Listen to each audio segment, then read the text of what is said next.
বাসায় দাওয়াত হোস্ট করা আমার অনেক পছন্দের। আর সেই দাওয়াত যদি হয় শ্বশুরবাড়ির মানুষের জন্য, তাহলে তো একটু স্পেশাল আয়োজন করতেই হয়। চলুন আজকের ব্লগে আপনাদের সাথে অনেকগুলো রান্না শেয়ার করব। আজকে এই যে তোড়জোড় করে রান্নার আয়োজন করছি, এগুলো সবই হচ্ছে আমার ছেলেকে দেখতে তার জেঠুমনি আসবে তার জন্য। রান্নাগুলো যেহেতু আমরা আগের দিনই করে রাখি, সেজন্য আমি এখানে মাংসটাকে ম্যারিনেট করে রেখে দিচ্ছি। এটা সারা রাত ফ্রিজে ম্যারিনেট হয়ে থাকবে, তারপরের দিন এটা রান্না করব। সকাল সকাল উঠে আমি মোটামুটি ঘরটর গুছিয়ে একটু কাজ টাজ গুছিয়ে নিয়েছি। আর এই যে এখানে বাবা ছেলে মিলে খুব সুন্দর গল্প করছে। আর আমি চলে গেলাম রান্নাঘরে। আমি প্রথমেই মাংসটাকে বসিয়ে দিচ্ছি, যেহেতু আমার এখানে প্রেশার কুকার নেই আর মাটনটা সেদ্ধ হতে বেশ অনেকটা সময় লাগে। সেজন্য আমি এখানে প্রথমে মাটনটাই রান্না করব। আমি মাটনটাকে বেশ ভালো করে আগে কষিয়ে নিয়েছি। এবার এতে পরিমাণ মতো জল অ্যাড করে এটাকে সেদ্ধ করব 1 থেকে 1.5 ঘন্টা। মোটামুটি 1 থেকে 1.5 ঘন্টার মধ্যে এই রান্নাটা বেশ ভালো করে সেদ্ধ হয়ে যায়। এবার মাংসটাকে আমি বেশ ভালো করে কষিয়ে নিচ্ছি। আর এই স্টেপটা অনেক বেশি ইম্পর্ট্যান্ট। মাংসটা যত বেশি ভালো করে কষানো হয়, আমার কাছে মনে হয় ততই বেশি এটা টেস্ট ভালো আসে। মাংসের ঝোলের জলটা অ্যাড করার আগে আমি এখানে আলু, কতগুলো আস্ত পেঁয়াজ আর রসুন অ্যাড করে দিচ্ছি। এখানের আলুগুলো সেদ্ধ হতে খুব বেশি একটা সময় লাগে না বলে, যদি আমি এই পর্যায়ে আলুগুলো অ্যাড করি তাহলে কিন্তু এটা পারফেক্টলি কুক হয়। আর আস্ত পেঁয়াজ আর রসুনটা মাংসতে দিলে আমার এটা খেতে খুব ভালো লাগে, খুব সুন্দর একটা টেস্ট আসে। এখন ঝোলের পরিমাণ আমি জল অ্যাড করে দিলাম, দিয়ে দিচ্ছি কিছু চিনি আর দিয়ে দিচ্ছি সামান্য গরম মশলার গুঁড়ো। সব কিছু ভালো করে মিশিয়ে নেওয়ার পর এখানে একটু ধনেপাতা কুচি অ্যাড করে দেবো আর পেঁয়াজ বেরেস্তা দিয়ে দেবো। এই ব্লগটা যখনের, তখন আমার ছেলের বয়স ছিল মোটামুটি 1 মাস। ওই সময়ে হচ্ছে ওরা আমার ছেলেকে দেখতে এসেছিল। তা আমি ভাবলাম, যেহেতু প্রথমবার আসছে, সেজন্য আমার উচিত খুব ভালো করে একটু আয়োজন করে তাদেরকে খাওয়ানো। সেজন্য আমি বেশ অনেক কিছুই আয়োজন করেছিলাম। আমার মাটনটা রেডি হওয়ার পর আমি এখানে মাছটা রান্না করে নিচ্ছি। আমি এখানে কাতল মাছ রান্না করছি। যেহেতু আজকের ব্লগে বেশ অনেকগুলো রান্নাই শেয়ার করব, সেজন্য আমি সবগুলোর পুরোপুরি ক্লিপিংস নিইনি, জাস্ট কিছু কিছু ক্লিপিংস শেয়ার করছি। আর আমি মাছ রান্নাটা একদম পুরোপুরি বাটা মশলায় করছি। যেহেতু আমরা এখানে খুব বেশি একটা ঝাল খাই না, সেজন্য হচ্ছে কাঁচামরিচটা বেটে ব্যবহার করি। আর লাল লঙ্কা গুঁড়ো হিসেবে জাস্ট কাশ্মীরি লাল লঙ্কা গুঁড়োটা ইউজ করি।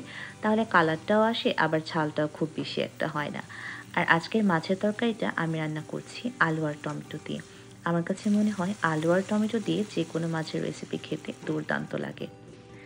যে কোনো দাওয়াত হোক কিংবা বাসায় মেহমান আসুক বা নিজেরা রান্না করে খাই, আমার কাছে মনে হয় এই ইউএসএতে থাকতে থাকতে এই নিজেদের মধ্যে যে রান্না করে আমি খাই, আমার কাছে খুব ভালো লাগে। আমার কাছে মনে হয় আমি যতক্ষণ রান্নাঘরে থাকি, নতুন নতুন রান্না করি, সময়টা বেশ ভালো কেটে যায় আমার।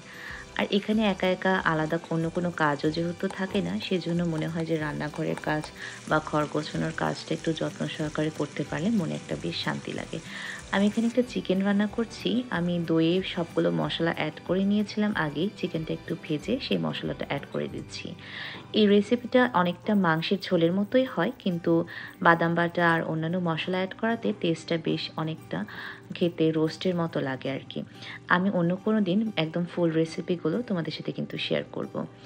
আমার কাছে মনে হয় আমার মতো যারা প্রবাসী থাকে, হাউসওয়াইফ, তাদের সবারই মনে হয় আমার মতোই ফিলিংস আসে, যে একটু ঘর গোছানো, রান্না করা, নতুন নতুন জিনিসপত্র দিয়ে ঘরটর গোছানো, বেশ ভালো একটা সময় পাস করা, এগুলো খুব শান্তি শান্তি একটা ফিলিংস দেয়। এখানে আমার চিকেনের রেসিপিটা যখন একদম লাস্ট পর্যায়ে হয়ে এসেছিল, তখন আমি ওখানে একটা বাটার অ্যাড করে দিয়েছি। এতে করে এটার স্মেলটা খুবই ভালো আসে। আর এখানে খুব সিম্পল একটা চিংড়ি মাছের রেসিপি তৈরি করছি। কিছুই না, জাস্ট চিংড়ি মাছটাকে পেঁয়াজের সাথে ভালো করে ভেজে একটু মশলা অ্যাড করেছি। তারপর সবশেষে আমি এখানে একটু বাদাম বাটা অ্যাড করে দিয়েছি। আর আজকের রেসিপিটাতে আমি হচ্ছে একদম পুরোপুরি কোকোনাট মিল্কটা ইউজ করছি না, সামান্য একটু জল আর কোকোনাট মিল্ক মিলিয়ে ইউজ করছি। কারণ যেহেতু সবগুলো অনেক বেশি রিচ ফুড ছিল, আর আমার কাছে মনে হয় একদম কোকোনাট মিল্কটা দিলে খুব বেশি থকথকা হয়ে যায় তরকারিটা। শেষে এখানে সব কিছু স্বাদ ব্যালেন্স করার জন্য সামান্য একটু চিনি অ্যাড করে দিচ্ছি আর দিয়ে দিচ্ছি কয়েকটা কাঁচা লঙ্কা। কাঁচা লঙ্কাটা আপনাদের স্বাদ অনুযায়ী দিতে পারেন, আমি এখানে দিয়েছি 3টা। আর সবশেষে আমি এখানে একটু ভাজা জিরার গুঁড়ো অ্যাড করে দিয়েছি আর দিয়ে দিচ্ছি একটু গরম মশলার গুঁড়ো আর 1 কিউব বাটার। সবগুলো রান্না আমি আগের দিন রাতেই করে রেখেছিলাম, আর পরের দিন সকালে আমি ঘরটর গুছিয়ে টেবিলটাকে সেট আপ করে নিয়েছি এখানে। যখন আমার ঘরটা গোছানো থাকে তখন আমার এত শান্তি লাগে মনে। আর এই যে এখানে আমরাও কিন্তু রেডি। আমার শুধু বেগুন ভাজিটা করা বাকি ছিল, সেটা আমি ওইদিন গেস্ট আসার সময় করেছিলাম আরকি। এই তো এখানে বেগুন ভাজিগুলো একদম রেডি হয়ে গিয়েছে। এবার সবগুলো খাবার টেবিলে দিয়ে দিব। এই তো আজকের ভিডিওতে আমি একদম ছাড়া-ছাড়াভাবে অনেকগুলো রান্না শেয়ার করেছি।